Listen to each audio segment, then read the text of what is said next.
हुकूमत की जानिब से कानूनी तौर पर मामलात आगे बढ़ाए जा रहे हैं। इलेक्शन कमीशन की तरफ से जो फाइंडिंग्स आई हैं, जो रिपोर्ट दी गई है, पाबंदी के लिए कार्रवाई कर रही है हुकूमत।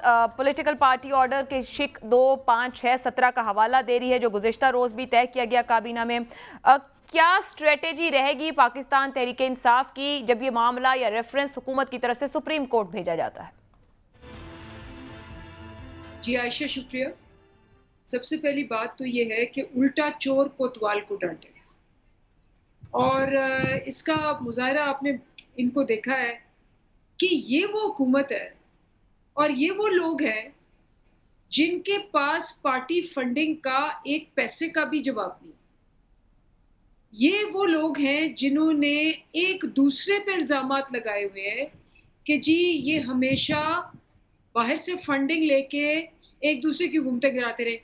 बेनजीर साहिबा एंड बिलावल भुट्टो रिकॉर्ड पे है और उन्होंने लिख के डॉक्यूमेंट किया हुआ है, आज से नहीं 15 साल पहले से।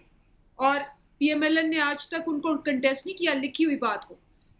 बेनजीर भुट्टो साहिबा ने आम उस पे लिखा भी और कहा भी, और उनकी वीडियोस भी आप दिखा चुके हैं, बिलावल की दिखा चुके हैं, जहां वो कह रहे हैं कि जी उसामा बिन लादेन से उन्होंने बाहर से फंडिंग मंगवाई और उनकी हुकूमत रिमूव करने के लिए।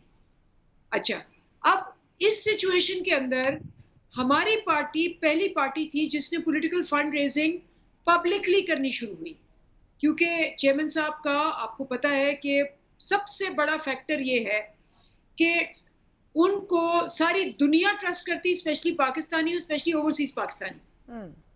और ये जो ट्रस्ट फैक्टर है, ये इससे क्यों नुमाया है कि इन्होंने जितने भी अपने प्रोजेक्ट्स किए, चाहे नमल कॉलेज बनाया, चाहे शौकत खानम के 3 हॉस्पिटल्स बनाए, सारी दुनिया ने इनको पैसे दिए। ये वही पाकिस्तानी है जो हुकूमत को टैक्स नहीं देते, लेकिन खान साहब को बेशुमार चैरिटी के लिए और पॉलिटिकल फंडिंग के लिए पैसे देते हैं। अब वो जो आपने भी सुना होगा, जो ये सेइंग समी इब्राहिम और बाकी एंकर्स कह रहे हैं कि जी इमरान खान का करप्शन पे प्रूव करना उतना ही मुश्किल है जितना कि नवाज शरीफ का ईमानदार होना मुश्किल है प्रूव करना। तो अब जब ये सिचुएशन है, एक इलेक्शन कमीशन आता है। अब इस इलेक्शन कमीशन को देखें कि कोई जिसको कहते हैं कोई थोड़ी सी झिझक होती है, कोई ख्याल होता है, कोई आपको यही सोच होती है कि चले मेरे अपने लोग क्या कहेंगे, मैंने भी कोई जिंदगी गुजारनी है, आगे क्या होगा, बिला झिझक, बिला कोई जिसको कहते हैं कोई बाउंड्री के, खुल्लम खुल्ला इस पूरे मंसूबे का पिवट बने हुए। और इसका एग्जाम्पल क्या है? इलेक्शंस हुए, बाई इलेक्शंस के अंदर हमने 8 पिटिशनें दी, मैं और डॉक्टर साहिबा और हमारी जो तंजीम थी सेंट्रल पंजाब की। तकरीबन आपने देखा होगा कि रोज की 17 पिटिशंस थी, उसमें 9 पिटिशंस जो थी इन्होंने बगैर वजह के, रूल में लिखा हुआ है, इन्होंने ओवरटर्न कर दी। 10-10 दिन रखी, कभी कह रहे हैं जी रिजर्व सीट पे नोटिफिकेशन नहीं करनी, कभी कह रहे हैं जी आपके जो हैं पोलिंग एजेंट्स वो बाहर से नहीं आ सकते।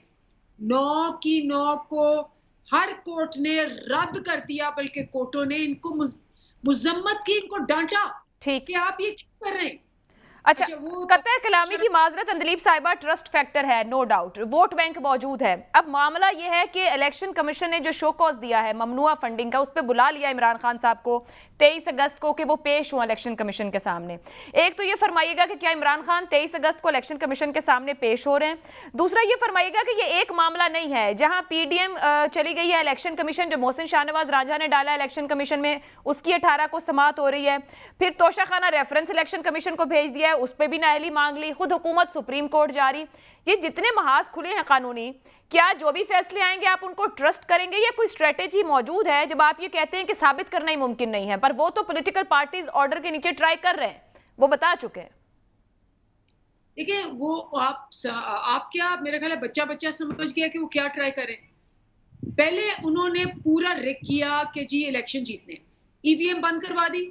खुद इलेक्शन कमीशन के अपने 2022 तक के स्ट्रेटेजिक प्लान पे, और मैं कितनी दफा दिखा चुकी हूँ पेज नंबर ये भी, जिसमें लिखा हुआ है 2021 को वो इलेक्ट्रॉनिक वोटिंग मशीन इंट्रोड्यूस करेंगे, खुद लिखा हुआ है, उसको बंद करवा दिया।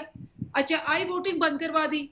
उसके अलावा उन्होंने जो लिस्टों के साथ किया आपको भी पता है, एक कोई 40 लाख लोग, मतलब आप सोचिए दुनिया में हो सकता है 40 लाख जिंदा लोगों को वोटर के तौर पे मार दिया, और जब वो लोग जा के रोए पिटे तो कहा जी के टाइपो एरर हो गया। टाइपो एरर 40 लाख लोगों के मरने का, मैं कहती हूँ डूब मरने का मकाम है इनके लिए। इनको तो सारा इलेक्शन कमीशन बंद कर देना चाहिए, लेकिन उसके बावजूद ये समझे कि ये सारी ताकतें मिलके 15 जमातें हैं, पुलिस है, चीफ इलेक्शन कमिश्नर है, इलेक्शन कमीशन का पूरा अमला है, टीचर्स हैं, इनका अपना ब्यूरोक्रेसी है, न्यूट्रल्स हैं, सारे मिलके इन्होंने हमें 20 सीटें। अंदलीब साहिबा, ये चीजें एक तरफ रखते हुए, क्या इमरान खान इलेक्शन कमीशन में पेश होंगे? क्या लीगली इतने पॉइंट्स पीटीआई के पास हैं कि वो सुप्रीम कोर्ट में इस केस को डिफेंड कर सकेगी अगर हुकूमत वहां जाती है? देखिए, इलेक्शन कमीशन बिल्कुल, खान साहब आपको पता है उनका वकील पेश होता है। नहीं, अब इमरान खान साहब को बुलाया गया है, 23 अगस्त को उनको तलब किया गया है। तो ऐसे ही होता है, वो आप उन लोगों के नाम नोटिस पेश करते हैं बट उनके काउंसिल्स पेश होते हैं, ऐसे ही होता है। तो अब बात क्या है? अब बात बड़ी सिंपल है। सिंपल ये है कि आपको पता है कि एक रूलिंग अभी डिप्टी स्पीकर ने दी थी और कोर्ट का ऑर्डर कोर्ट किया। इन्होंने पूरी कोशिश की लेकिन ये वहां हार गए।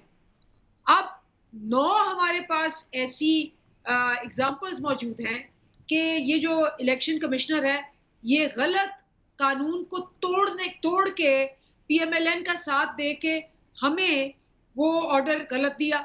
9 की 9 दफा कोई लाहौर हाई कोर्ट ने, कोई इस्लामाबाद हाई कोर्ट ने इनको साफ कहा। अच्छा, इस्लामाबाद हाई कोर्ट का ऑर्डर भी मौजूद है कि तीनों पार्टियों की आप फंडिंग करें। मैं तो कहती हूँ हमारे लिए जबरदस्त अपॉर्चुनिटी है। ये जो आपने रेफरेंस आज दोबारा दायर किया है, कल वाला तो वापस ले लिया था, जो आज दोबारा दायर किया है, क्या उसमें ये 9 निकात हैं या कौन से मजीद निकात शामिल किए गए हैं जो सुप्रीम जुडिशियल काउंसिल में दायर किया है? ये एक ओपन शट केस है। मैं कहती हूँ ये अपॉर्चुनिटी है पीटीआई के लिए, क्योंकि आप देखना क्या होगा, अब सबकी फंडिंग खुलेगी, क्योंकि वो तो कोर्ट ऑर्डर है। कोर्ट ऑर्डर पे ये तामील नहीं कर रहे तो हम तो कंटेम्प्ट ऑफ कोर्ट पे जाएंगे। जब कंटेम्प्ट ऑफ कोर्ट में जाएंगे इनको खोलना पड़ेगा। जब खोलना पड़ेगा तो वो वही निकलेगा कि जी ये 10 करोड़ कहाँ से आए नवाज शरीफ के पास, जो कि उन्होंने लिखा हुआ है कि जी वो उनके हाथ में दे गए थे तो इसलिए उसका रिकॉर्ड नहीं है। ये वही जराए हैं जो इनके अभी तक फ्लैट्स का भी एक टोटा फूटा हुआ कागज नहीं मिला, इसका भी नहीं मिलेगा। और JUIF ने तो तख्ती लगाई हुई है अपने ऑफिस के बाहर के लिए, लिबिया ने फंडिंग की हुई है। अच्छा, बेनजीर साहिबा ने डॉक्यूमेंट किया अपनी बुक में कि उसामा बिन लादेन ने इनको फंडिंग की है। तो ये जब आपस में इनका खाता खुलेगा, ये इन्होंने हमें मेहरबानी की है, आप देखना कि ये हमेशा की तरह ये इलेक्शन कर रहे थे ना, ये हमें एंड तक कह रहे थे कि आपकी 5 है हमारी 15 है, आपकी 5 है हमारी, देख लेना उल्टा हुआ।